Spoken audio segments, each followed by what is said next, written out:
Hello students, आज एक नए टॉपिक के साथ उपस्थित हुए हैं। टॉपिक है हिंदी व्याकरण से रिलेटेड।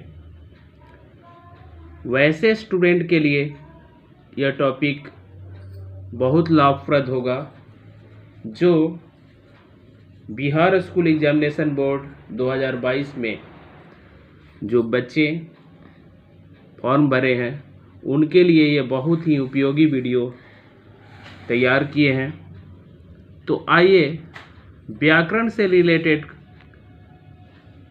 वस्तुनिष्ठ प्रश्न, ऑब्जेक्टिव टाइप क्वेश्चंस जो भाषा से रिलेटेड, वर्ण से रिलेटेड, शब्द से रिलेटेड होगा। तो एक संक्षिप्त परिचय। भाषा वह साधन है जिसके द्वारा मनुष्य अपना विचार या अपने मन के जो अंदर जो भाव होता है उस विचार को, भाव को प्रकट करता है, या कह सकते हैं कि भाषा विचारों का आदान प्रदान का साधन है। मुख्यतः भाषा दो प्रकार के होते हैं, मौखिक और लिखित। तो आइए एमसीक्यू के रूप में हिंदी भाषा की लिपि क्या है। तो हिंदी भाषा की लिपि देवनागरी है। नेक्स्ट है संस्कृत, मराठी और नेपाली भाषाओं की लिपि क्या है। तो ये भी देवनागरी है। नेक्स्ट है देवनागरी लिपि का विकास किस लिपि से हुआ है। तो देवनागरी लिपि का विकास रोमन लिपि से हुआ है। 4 में है कौन सी लिपि दाईं से बाईं ओर लिखी जाती है। तो यह लिपि फारसी है। 5 में है कि देवनागरी लिपि क्या है। तो देवनागरी लिपि जो है अक्षरात्मक लिपि है। नेक्स्ट है रोमन लिपि क्या है। तो यह लिपि वर्णात्मक लिपि है। नेक्स्ट है भारत की प्राचीन लिपि कौन सी है। तो भारत की प्राचीनतम लिपि जो है ब्राह्मी है। नेक्स्ट है 8 भाषा साधक है। भाषा जो है अभिव्यक्ति का साधक है। हिंदी में ह्रस्व वर्ण कितने हैं। हिंदी में ह्रस्व वर्ण कितने हैं। तो ह्रस्व वर्णों की संख्या 4 है। नेक्स्ट है अ का उच्चारण स्थान है। अ का उच्चारण स्थान क्या है। तो आंसर होगा डी, कंठ। नेक्स्ट है र तथा री का उच्चारण स्थान है। र और री का उच्चारण स्थान है तो मूर्धा। नेक्स्ट है 4 निम्नलिखित में घोष वर्ण कौन सा है। निम्नलिखित में घोष वर्ण कौन सा है। तो आंसर होगा ह। 5 में है निम्नलिखित में किसका उच्चारण कंठ से होता है। निम्नलिखित में से किसका उच्चारण कंठ से होता है। तो आंसर होगा प।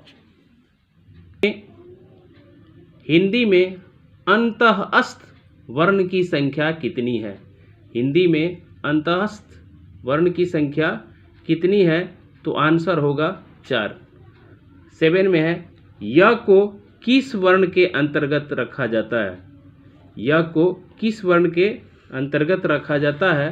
तो आंसर होगा अंतःस्थ व्यंजन। 8 में है निम्नलिखित में अघोष वर्ण कौन सा है। निम्नलिखित में अघोष वर्ण कौन सा है। तो आंसर होगा य। यह है ई का उच्चारण स्थान है। ई का उच्चारण स्थान है तो आंसर होगा तालु। नेक्स्ट है ल का उच्चारण स्थान है। ल का उच्चारण स्थान है तो आंसर होगा दंत। नेक्स्ट है द का उच्चारण स्थान क्या है। द का उच्चारण स्थान क्या है। तो दंत। नेक्स्ट है व्यंजन के कितने प्रकार हैं। व्यंजन के कितने प्रकार हैं। तो व्यंजन के 3 प्रकार होते हैं। नेक्स्ट है ग का उच्चारण स्थान क्या है। ग का उच्चारण स्थान क्या है। तो आंसर होगा कंठ।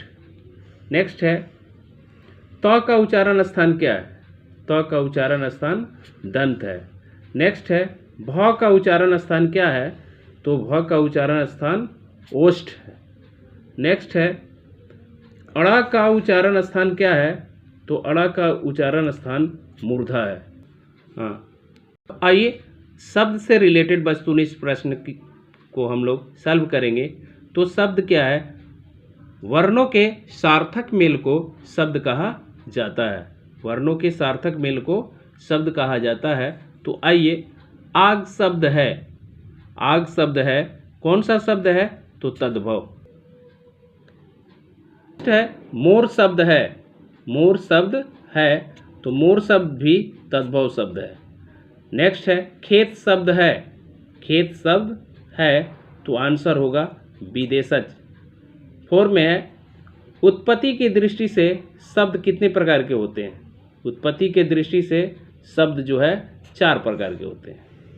5 में है रूपांतर की दृष्टि से शब्द कितने प्रकार के होते हैं। रूपांतर की दृष्टि से शब्द कितने प्रकार के होते हैं, तो आंसर होगा 2 प्रकार के। नेक्स्ट है रचना बनावट के दृष्टि से शब्द कितने प्रकार के होते हैं, तो आंसर होगा 3। सिद्धांत शब्द है, सिद्धांत शब्द है, तो सिद्धांत जो है तत्सम शब्द है।